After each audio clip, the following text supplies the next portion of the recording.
அந்த மகாத்மா காந்திக்கு எங்களெல்லாம் யோக்கியன்னு கேட்கிறாரு. நாங்க யோக்கியம் இல்லைன்னா வேற யாரு யோக்கிய? ஓட்டு கேட்டு வராத செந்தில்குமார், அவங்க அப்பா பெரியசாமி தெரியுமா? அவர் மகன் தான் இவர். அவங்க மேல மந்திரியா இருக்கும் போது வருமானத்துக்கு அதிகமா சொத்துக்கு வச்சுட்டாங்கன்னு ஒரு வழக்கு இருக்கு உயர் நீதிமன்றத்தில்.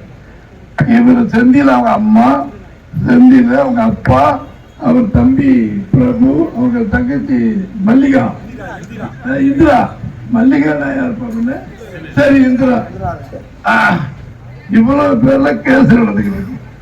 அந்த மகாத்மா காந்திக்கு எங்களெல்லாம் யோக்கியன்னு கேட்கிறாரு. நாங்க யோக்கியம் இல்லைன்னா வேற யாரு யோக்கிய? 55 வருஷமா அந்த கட்சியில இருக்கும்.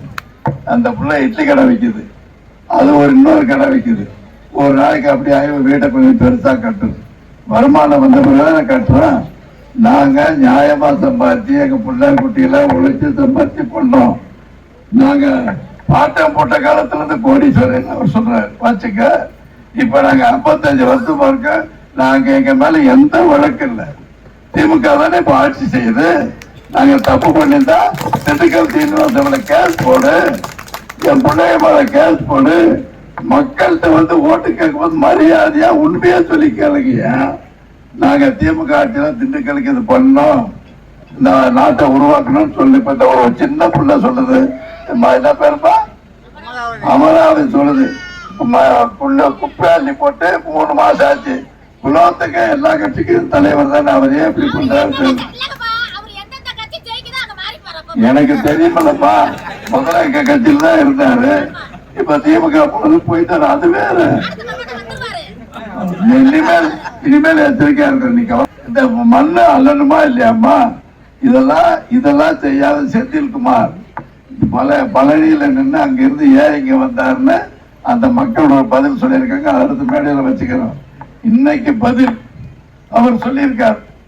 உங்களுக்கு பிள்ளை குட்டிகள்லாம் அப்படி இருக்காங்க இப்படி இருக்காங்க, இருந்தா உழைக்கிறோம், வருமானம் வருது, எல்லாம் நல்லா இருக்கு. மருதராஜ் அன்னைக்கு ஒரு 4 வேலை கட்டித்தான் கேட்டு போன கேட்டா உழைக்கிறோம், சம்பாதிக்கிறோம்.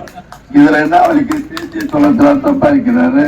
நம்ம ராமூர்த்தி மகன் மருமக இட்லி கடை சட்னி கடை வச்சு ஓட்டு பிழைக்கிறாங்க.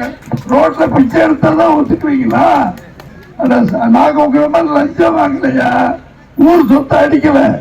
பதில் சொல்லுங்க. திமுக காரங்க தயவு செஞ்சு பதில் சொல்லுங்க. அதனால நாம அடக்கி திமுக செஞ்ச சாதனையை பேசுங்க. உங்களுக்கு மக்கள் ஆதரவு தான் ஓட்டு வாங்கிக்கோங்க. உங்களுக்கு இல்லைன்னா அதுக்காக எங்களை போட்டு பதிவு பேசலாம் வச்சுக்க வேணாம். இந்த செந்தில்குமார் அவர் மீது அவங்க தாத்தா இருந்தப்ப சேர்வை வத்தலக்குடியில் இருக்கார். அவர் பேர்ல ஒரு கம்பெனி ஆரம்பிச்சு, பல கம்பெனி ஆரம்பிச்சு பொய்யாத வருமானம் சொல்லி அதுல பல பணங்கள் ஏமாத்திருக்காங்கன்னு மத்திய அரசாங்கத்தில் இருக்கிற அமலாக்கத்துறைக்கு செய்தி போயிருக்கு. போன வருஷம் அதுக்கு முந்தின வருஷம் அந்த மில்லுகள் எல்லாமே போய் சோதனை போட்டாங்க. ரைடுன்னு ஒரு சில பத்திரிகையில் அந்த சோதனையில எப்படி கருப்பு பணத்தை வெள்ளையாக்குவது அப்படி அவங்க பண்ணி கேஸ் போட்டிருக்காங்க. அதுக்கு பதில் சொல்லுங்க. நான் இங்க நிக்கிறேன்னா இந்த பார்வைப்படுறதுக்கு இன்னும் செஞ்சிருக்கேன், அந்த தெருவுக்கு பத்திரிக்கைனால சொல்ல முடியும், சொல்லிக்கிட்டு இருக்கேன்.